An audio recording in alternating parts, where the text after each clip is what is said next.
मित्रांनो, बुद्ध आणि त्यांचा धम्म या ग्रंथाचे लेखक परमपूज्य डॉक्टर बाबासाहेब आंबेडकर. काल आपण त्यांचे मनोगत ऐकलं होतं, पण त्यांनी काही गोष्टींचा खुलासा परिचय या शीर्षकाखाली ठेवलेला आहे. आज तो बघूया. भारतीय जनतेच्या काही वर्गात बौद्ध धम्माबद्दल आस्था वाढत असल्याची लक्षणे दिसत आहेत. त्याचबरोबर बुद्धाचे जीवन आणि शिकवण याच्या स्पष्ट आणि सुसंगत निवेदनाची मागणीही उत्तरोत्तर वाढत आहे. जो कोणी बौद्ध नाही त्यांच्याकरिता बुद्धाचे जीवन आणि त्यांची शिकवण समग्रतेने सुसंगतपणे प्रस्तुत करणे म्हणजे कठीण काम. निकायांवर अवलंबून राहून बुद्धाच्या जीवनाविषयीची संपूर्ण कथा सुसंगतपणे मांडण्याचा प्रयत्न केल्यानंतर ते किती कठीण काम आहे याची जाणीव होते. परंतु त्याच्या शिकवणीचा काही भाग सुसंगतपणे प्रस्तुत करणे त्याहून कठीण काम आहे. तेही प्रत्ययास येते.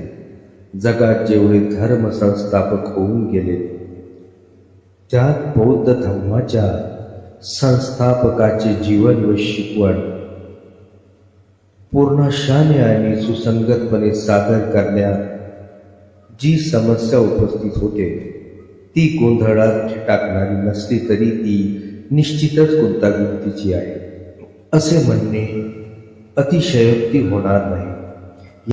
या समस्येचे निदान व्हावे, ही समस्या सोडवली जावी आणि बौद्ध धर्माच्या आकलनाचा मार्ग सुलभ व्हावा हे आवश्यक नाही काय?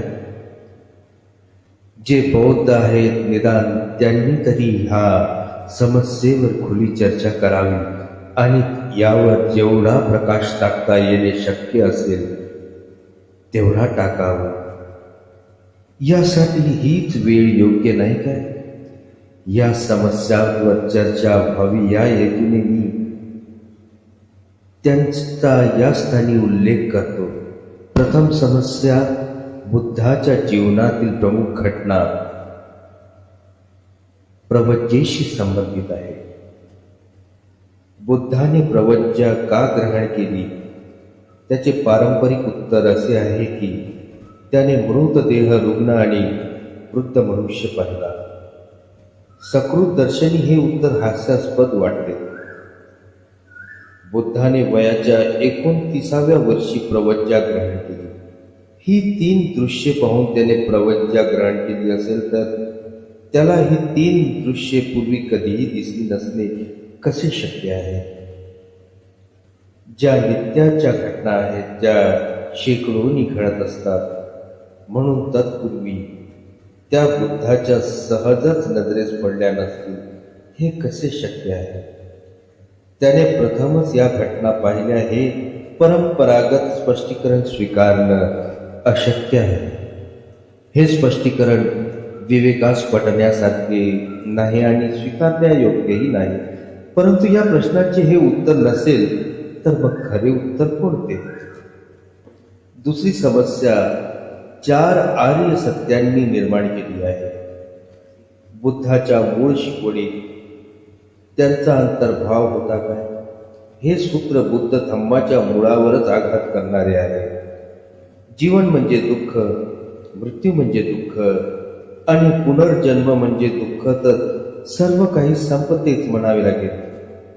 मग धम्म किंवा तत्वज्ञान माणसाला या जगी सुख प्राप्तीसाठी सहाय्य होऊ शकणार नाही.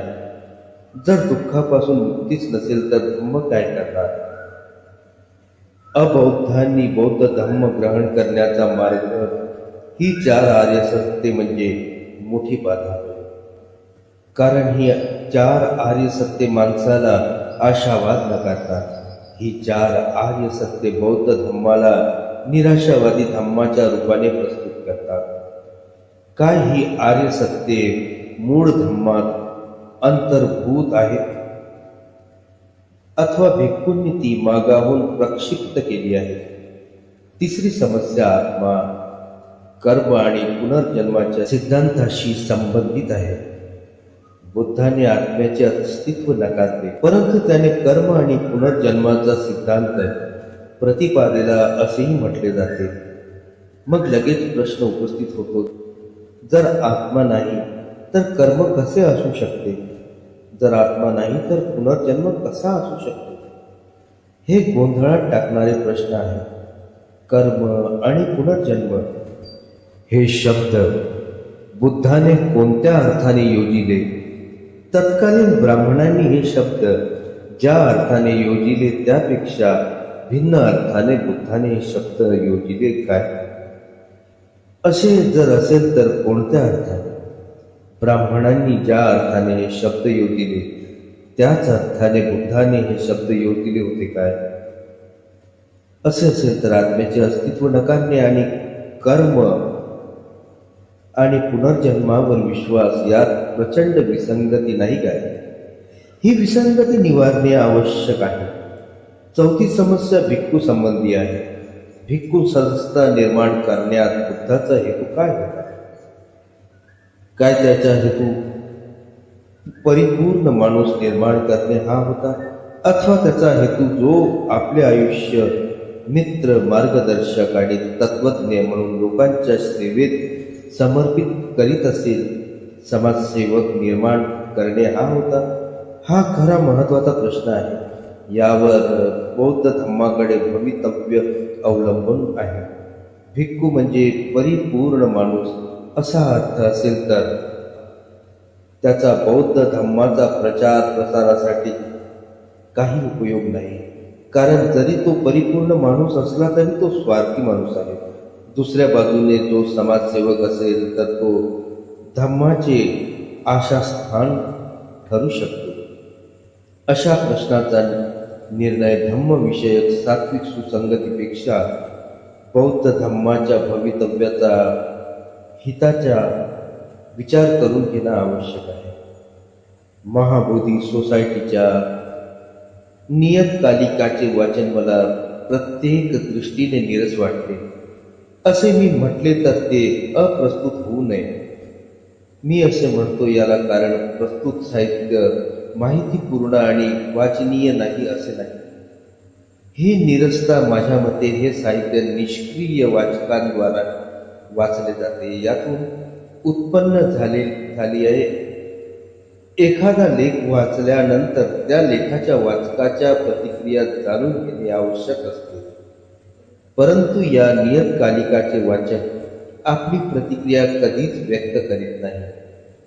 वाचकाचे मौन आणि उदासीनता लेखकांना मोठ्या प्रमाणात निरुत्साही करण्याचे निमित्त ठरते.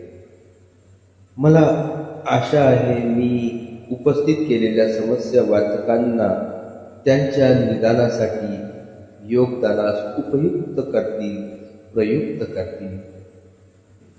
पुनर्कथन. प्रचलित आणि पूर्वानुभवात सुसंवाद साधणे, भावना आणि विवेक यांच्या गरजा पूर्ण होतील अशी परिस्थिती निर्माण करणे आणि भवितव्याला सामोरं जाण्यासाठी आत्मविश्वास प्राप्त होणे, यासाठी माणसाला प्रचलित आणि परंपरागत श्रद्धा आणि विचार यांचा वेळोवेळी पुनर्विचार करणे भाग पडते.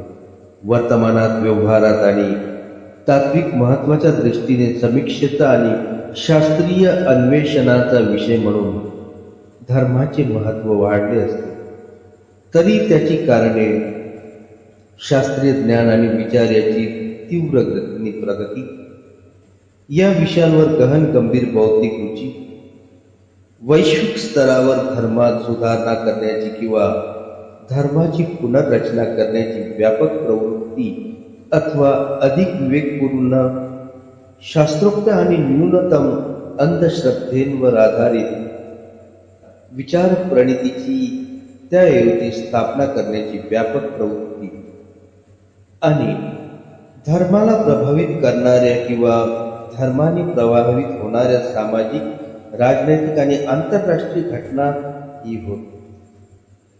जेव्हा एखाद्या कार्याच्या किंवा परिस्थितीच्या नैतिक किंवा सदाचाराविषयक मूल्याविषयी प्रश्न उपस्थित होतो तेव्हा धर्माच्या मूल्याबद्दलची प्रश्न उपस्थित होतो आणि अंतर्यामी ढवळून काढणारे सर्व गहन अनुभव अत्यंत मूलभूत अशा विचारांच्या श्रद्धांच्या ते विचार अथवा त्या श्रद्धा धार्मिक असो अथवा नसो पुनर्विचारासाठी बाध्य करतात।